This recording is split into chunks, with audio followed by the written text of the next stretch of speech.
নদীর এপার কহে ছাড়িয়া নিঃশ্বাস, এপারেতেই সর্বসুখ আমার বিশ্বাস। ওমা দাঁড়াও দাঁড়াও, আমি কিন্তু কবিতা পাঠ করতে আসিনি, আমি কিন্তু ব্লগটাই স্টার্ট করব। তো চলো ব্লগটা স্টার্ট করাই যাক। Hello everyone, good evening. আর এখন ব্লগটা শুরু করার কারণ হচ্ছে আমি আজ প্রথমবার বিয়ের পর আমার বরকে চিকেন রোল বানিয়ে খাওয়াবো। জানি তাতে তোমাদের কিছু যায় আসে না, বানিয়ে খাওয়াই যাই করি, কিন্তু আমার ইচ্ছা করলো যে একটা ছোটো কন্টেন্ট বানানো হয়ে যাবে, সেই কারণে ভিডিওটা শেয়ার করছি। চলো দেখতে থাকো। তো সেদিনকে তোমাদের সেদিনকে চিকেন এনেছিলাম, সেদিন অনেকটা চিকেন তো রেখেছিলাম, তো সেই চিকেনটা রাখা আছে, সেটা দিয়ে ভাবলাম একটুই আছে, সেটা দিয়ে ভাবলাম একটুখানি বানিয়ে দিই চিকেন এগ রোল টাইপের, বাড়িতে যেরকম বানাই। জানি অনেক কিছু জিনিস নেই, কিন্তু চলো বানানো তো যাক। এই যে দুটো শ্লোক বললাম প্রথমেই, তো এই শ্লোকটা বলার পেছনে কারণ কি জানো তো? থেকে ম্যারিনেট করে রেখে দিয়েছি, দেখো এই যে আদা রসুন জিরে ধনে গোলমরিচ গুঁড়ো তোমরা ইউজ করতে পারো, বাটা দিয়েছি, এর মধ্যে একটু লেবুর রস দিয়েছি। মা একটু চিকেন গুলো বলছি দে, রান্না করবে চিকেন গুলো, এমনি রান্না করা হয়ে গেলে আমাদেরকে খাওয়াবে মা। এই যে এত ভালো খাচ্ছি দাচ্ছি, এইগুলো না অনেক মানুষ ভাবছে হয়তো এদের বিশাল টাকা পয়সা আছে, এমনি এমনি বলছে হয়তো, কিন্তু না গো, এই যে খাচ্ছি দাচ্ছি আসলে খেতে না আমরা তিনটে মানুষই বড্ড বেশি ভালোবাসি, কি করি বলো তো। আর এই খাবার পেছনে যে বিশাল কিছু টাকা পয়সা যায় তা না, একটুখানি ম্যানেজ করে চললে সব কিছুই ঠিক থাকে। আর প্রীতম যেহেতু পুরোটা এই ব্যাপারটা ম্যানেজ দেয়, সত্যি কথা বলতে একটা অনেস্ট কথা বলবো, ও না কোনো রকম নেশা টেশা করে না, মানে ড্রিঙ্ক বলো স্মোকিং বলো কোনোটাই নেই। তো এখানে ক্যাপসিকাম পেঁয়াজটাকে না একটু নুন আর গোলমরিচ দিয়ে ভেজে তুলে নিচ্ছি, আর চিকেনটা যেটা ম্যারিনেট করে গেছিলাম সেটা একটু তেল দিয়ে ওই চিকেনটা দিয়ে দেবো, সাথে আর কিছুই দেবো না, নুন হলুদ সব কিছুই তোর মধ্যে দেয়া আছে। তো সেই কারণে আমাদের এখনো পর্যন্ত সংসারে খরচা বলতে অর্কর পড়াশোনা আর আমাদের খাওয়া দাওয়া মাসকাবারি, আর আমার তো খুব একটা শখ আহ্লাদ নেই, আর তারও নেই, মানে জামা কাপড়ের পেছনে এত টাকা ওয়েস্ট করি না, এখন আপাতত করছি না। তো যেটুকু বেঁচে আছি খাওয়া পড়ার উপরই, তো এই খাওয়া পড়াটাও যদি ছেড়ে দিই তাহলে তো মুশকিল আছে না। তো চিকেনটা কষে আসলে দেখো এর মধ্যে ধনেপাতা কুচি দিয়ে দিচ্ছি, তোমরা ধনেপাতা কুচিটা স্কিপ করতে পারো, বাট ধনেপাতা কুচিটা দিলে না ভালো লাগছিলো। আর ক্যাপসিকাম আর পেঁয়াজটা যেটা ভেজে রেখেছিলাম সেটা এর মধ্যে অ্যাড করে দিলাম। আর চিকেনটা তো ম্যারিনেট কী দিয়ে ম্যারিনেশন করেছিলাম সেটা তো তোমাদেরকে বলেই দিয়েছি। তো চিকেনটাকে আদা রসুন জিরে ধনে বাটা দিয়েছিলাম আমি, যদিও বা তোমরা গুঁড়ো দিও, একটু লেবুর রস দিয়ে ম্যারিনেশন করে রেখেছিলাম। তো এটা হয়ে আসলে এর মধ্যে একটু টমেটো কেচাপ দিচ্ছি, এতে না ফ্লেভারটা মানে টেস্টটা খুব সুন্দর আসে।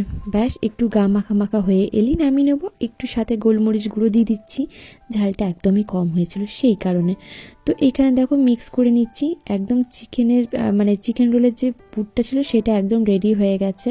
আর এখানে পেঁয়াজ ধনেপাতা দিয়ে ডিমটাকে ফাটিয়ে রেখেছি, মোটমাট এখানে 8টা রোল হবে, তো সেখানে না সেজন্য 4টে নিয়েছি, এটাকে দিয়েই কাজ চালাবো।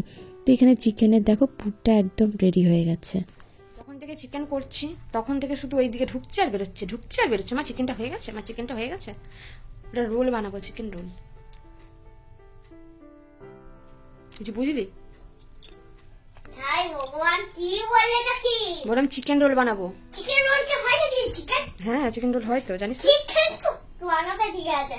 হুম, চিকেন আজকে বেলগুলো দিয়ে রাখতে পারে, তোমরা কি দেখ ছবি কাছে আর খেয়ে বলবে যে কেমন হয়েছে বন্ধুগণ। হ্যাঁ আজকে বন্ধুগণ, আজকে চিকেন রোল রেসিপি শেয়ার করবো। আজকে তোমাদের কেমন লাগলো ব্লগটা কমেন্ট করে জানিও। টাটা। সাধারণত আমি এভাবে রোল বানাই না, আমি একটু আলাদাভাবে বানাই, কিন্তু আজকে আমি এভাবে বানাচ্ছি, মানে এইরকম প্রথম বানাতাম, ভালো লাগতো খেতে। আর তারপরে যখন একদম প্রপার বানাতে শিখে গেছিলাম, সেটা এরকম না, একটু আলাদা, ওটা একদিন শেয়ার করবো, যেদিনকে একটুখানি চিকেনটা বেশি থাকবে। ঠিক আছে, জিনিসপত্র তেমন কিছু লাগে না, বাট একটু চিকেনটা বেশি থাকা দরকার, কারণ এটা একদম ছোটো ছোটো পিস করেছি দেখতেই পেলে। তো এইভাবে মশলাটা বানিয়ে রাখলাম। আর ময়দাটা আমি মেখেই রেখেছিলাম দুপুরবেলা থেকে। ওই একটুখানি ময়দা, একটু নুন মিষ্টি আর একটু তোমার সাদা তেল দিয়ে ময়াম দিয়ে ভালো করে ডোটা মেখে রেখে দিয়েছি রেস্টে। জাস্ট পরোটাগুলো বেলবো, ডিমের পেঁয়াজ ধনেপাতা নুন গোলমরিচ দিয়ে ডিমটাও ফাটিয়ে রেখেছি, তো ওইটা ডিমের পরোটাগুলো ভাজবো, ডিম দিয়ে ভাজবো, দেন স্টাফিংটা দেবো, দেন বানাবো। প্রীতম জানে না যে বানাচ্ছি, তো এসে খাবে।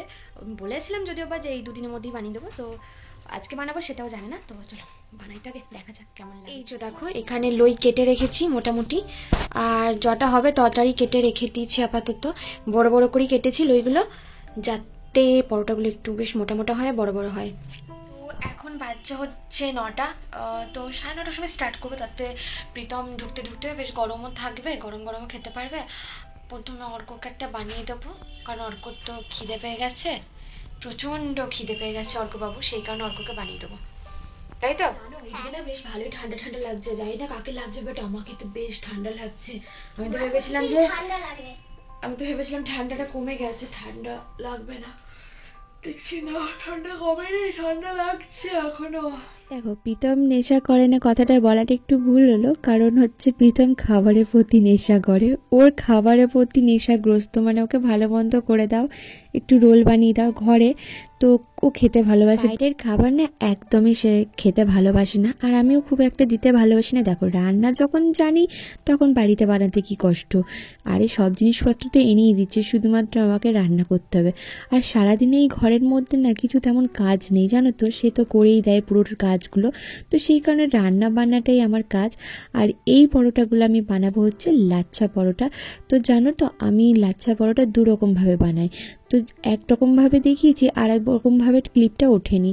তো নেক্সট দিন যখন বানাবো তখন আরও ভালো করে শেয়ার করে দেবো, ঠিক আছে? এই স্টেপটা দেখে নাও। প্রথমে না একটুখানি ময়দা হালকা করে ছড়িয়ে ছড়িয়ে ভালো করে বড় করে বেলে নিতে হবে, দেখো পাতলা করে বেলে নিয়ে তার উপরে একটু সাদা তেল মাখিয়ে নিতে হবে, মানে রুটিটা মানে পরোটাটার উপর, তারপরে একটু শুকনো ময়দা ছিঁড়ে এইভাবে ছুরি দিয়ে কাটতে হবে। হ্যাঁ, পিৎজা কাটার থাকলে তো খুবই সহজ হয়, তো এইভাবে কাটতে হবে, একদম পাতলা পাতলা স্ট্রিপ হিসেবে কাটবে। আমারটা না কাটা যাচ্ছিল না, ছুরিটা সেরকম ধার ছিল না, সেই কারণে না কাটা যাচ্ছিল না। আর একটাও খুব জানি, সেটা ভীষণ সহজ। আর জানো তো, এই পরোটাগুলো যখন মানে ভালো করে পেটানো হয় না, এত সুন্দর ঝুরঝুর করে বেরোয় পরোটাগুলো, খুব সুন্দর হয়। তো দেখো, আমি যতটা সম্ভব তোমাদেরকে দেখানোর চেষ্টা করছি। আর ক্যামেরাটার সেটিংটা না ঠিকঠাক হয়নি, দেখো কেমন বাজেভাবে এসছে। চিন্তা করো না, নেক্সট দিন আমি তোমাদের সাথে ভালো করে শেয়ার করব, যখন বানাবো লাচ্ছা পরোটা বা পেটাই পরোটা যদি বানাই, তোমাদের সাথে শেয়ার করব। তো এবার নিয়ে দেখো, এইভাবে ঝুড়োগুলোকে নিয়ে এইভাবে রাউন্ড করে নিতে হবে। হ্যাঁ, হালতো হাতে করে পেছন দিকে ঢুকিয়ে দিতে হবে। এবার এইটাকে দেখো কি করতে হবে, এবার শুকনো ময়দা ছড়িয়ে নিচের দিকে পুরোপুরি প্রপার বেলাটা দেখে নাও, উপর দিক থেকে নিয়ে নিচের দিকে নামাতে হবে। এটা কিন্তু এইভাবেই বেলতে হবে, নাহলে লেয়ারগুলো কিন্তু ভাজার পর খুলবে না। একদম উপর থেকে নিয়ে নিচের দিকে নামাতে হবে, তাহলে গিয়েই এইটা খুলবে। অনেকে বলবে দিদি ময়দা দিচ্ছ, এই লেয়ারগুলো বেরোবে? অবশ্যই বেরোবে, তোমরা দেখে নিও। এই যে সাদা তেলটা দিলাম আর সামনে ময়দাটা ছড়ালাম, ওইটার কারণে লেয়ারগুলো ভালো করে খুলবে। এবার বলি, এই যে এত এত ভিডিও শেয়ার করছি, অনেকেই আছে রাগে হিংসে আমার পোস্টে মানে আমার ভিডিওগুলোতে লাইক বা কমেন্ট করতেই চায় না। মাঝে মাঝে তো মনে হয় এইসব রাগের কারণ হচ্ছে আমি তাদের কাছ থেকে জোর করে তাদের জমি জায়গা বাড়ি ঘর দৌড় সব লিখিয়ে নিয়েছি, সেই কারণে তারা আমার উপর রেগে আছে। আরে তোমরা আবার রেগে যাও না, আমি কিন্তু একটু ইয়ার্কি মারলাম। যাই হোক, পরোটাগুলো দেখো, আমি ফার্স্টে অর্কটটা বানিয়ে দিচ্ছি, কারণ অর্কট তো খিদে পেয়ে গেছিলো, তো হালকা তেল দিয়েই করছি। এই দেখো, পরোটাগুলো যখন ভাজবে লেয়ারগুলো কিন্তু মানে ভাজগুলো থেকে খুলে খুলে আসবে, আর এইভাবে চেপে চেপে দেখবে খুব সুন্দর ভাজগুলো মানে খাজগুলো খুলে খুলে আসছে। এরপর আমি যে ডিমের ঘোলটা রেডি করে রেখেছিলাম সেটা এর মধ্যে দিয়ে এভাবে স্প্রেড করে দেবো, তাতে কি বলো তো, মানে খুব সুন্দরভাবে স্প্রেড হয়ে যাবে। একদম কম তেলে করে দিচ্ছিলাম তো অর্কটাকে, তার জন্য এইভাবেই আস্তে আস্তে কম লো ফ্লেম দিয়ে ভালো করে ভেজে নিলাম ডিমটাকে এপিট ওপিট করে। আর সত্যি বলতে জানো তো, খেতে না কি ভালো হয়েছিল। আর তোমাদেরকে একটা কথা বলি, আমার না একটুখানি না মানে ময়দা কম পড়েছিল বলে আমি এর মধ্যে একটু আটা মিক্স করেছিলাম, তো আটা ময়দা মিক্স করেই এটা বানিয়েছি, কিন্তু খেতে কিন্তু বাইরের রোলের থেকেও ভালো হয়েছিল, জানো তো। এরপর উপর থেকে একটুখানি ওই ম্যাগি হট অ্যান্ড সুইট যে সসটা আছে ওটা দিয়ে দিলাম। আর এখানে চিকেনটাকে দেখো সুন্দর করে সাজিয়ে দিচ্ছি, আর একটু পেঁয়াজ ক্যাপসিকাম খেতে চাই না, তবু একটু উপর থেকে দিয়েছি। ব্যাস, এবার রোলটা মুড়ে অর্কবাবুকে দিয়ে দেবো, দেন রিভিউ নেব। এখানে অর্ক রোলটা রেডি, দেখো একদম কম অয়েল দিয়ে বানিয়েছি, আর একদম লাচ্ছা পরোটার মতনই বেরিয়েছে, দেখতেই পাচ্ছ। এই যে আমি জাস্ট বেশি ভাঙিনি, ও গুঁড়ো গুঁড়ো হয়ে যায় বলে। তো অর্ক এবার টেস্ট করে বলবে কেমন হয়েছে। আজকে ভালো আছে, দেখি কত টেস্ট হচ্ছে। আগে পরোটা খেতে হবে, কিন্তু গরম রয়েছে। গরম রয়েছে, বসো, ঠিক করে বসো, আগে ঠান্ডা হোক তারপর, ঠিক আছে? কিন্তু পেপার নেই বলে পেপার দিয়ে মুড়ে দিতে পারলাম না, সরি। ঠিক আছে, কোনো ব্যাপার হবে না। দেখি তো, ঘুটে করে খাবে। দারুন, দারুন। আরে আজকে তোমার ভালো হয়েছে, তোমার এ পেলা, তুমি আজকে তোমাকে একটা হামুড়ি। যাও খেয়ে নাও গা। টাটা বাই বাই বন্ধুগণ। আর প্রীতমের বলে একটু পর করবো, আমার আর প্রীতমেরটা একটু পর। দেখো বন্ধুরা, এখানে কিন্তু 5খানা রোল রেডি। আমাকে সেদিনকে বলেছিল না আমি কি 5খানা রোল খাই, কিন্তু দেখো এই 5খানা রোল কে খাবে বলো তো? এই যে ইনি খাবেন। আবার আমাকে বলছে আজকে আমার ভিডিও বানাবি না, কেননা আমি রোল খাচ্ছি তো সেই কারণে। তো এই হলো আমার খাবার। কেন বলছি তোমাদেরকে আমি কেন খাচ্ছি না রোল, কারণ আমি না পরোটাটা ভাজার পর না আমার প্রচণ্ড গা গোলায়। আমি রান্না করতে তো ভালোবাসি কিন্তু তারপর আর খেতে পারি না, তো এই কারণে নর্মাল একটা রুটিন মতো বানিয়ে জাস্ট চিকেন স্টাফিংটা দিয়ে খেলাম। হ্যাঁ পেট ভরেনি? আর তখন যে জিজ্ঞেস করলাম আর একটা রোল নিবি, তখন কি বললি? না খাবো না। হ্যাঁ খাবো তো। তখন বললি না আমি আর খাবো না।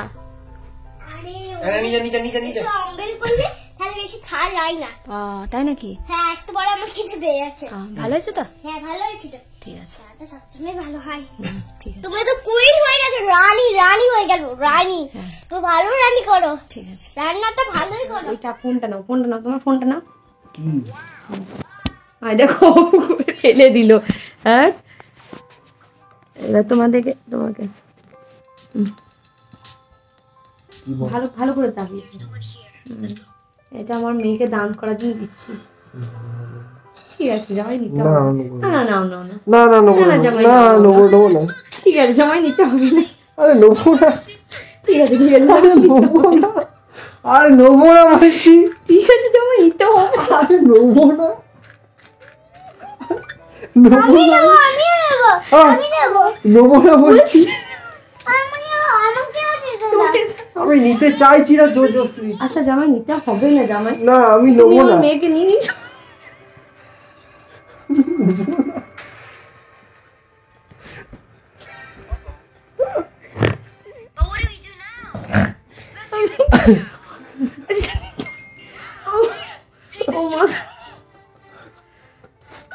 তোমরা অনেকেই ভাববে এটা কি ছিল, আসলে ব্যাপারটা বলি। ইনস্টাগ্রামে কদিন ধরেই দেখছিলাম যে ওই হয় না মেয়েদের বাড়ি থেকে যখন জামাইকে কিছু দেয়া হয় সেটা নেয় না জামাইরা, তো সেটা একটু ফানিভাবে রিক্রিয়েট করার চেষ্টা করেছি আর কি, মানে নিজেদের মধ্যেই করছিলাম, ভাবলাম ভিডিও করেই করি, তো সেটাই তোমাদের সাথে শেয়ার করলাম। চলো এখানে স্কুলের ব্যাগটা গোছাচ্ছিলাম, এবার শোয়ার পালা।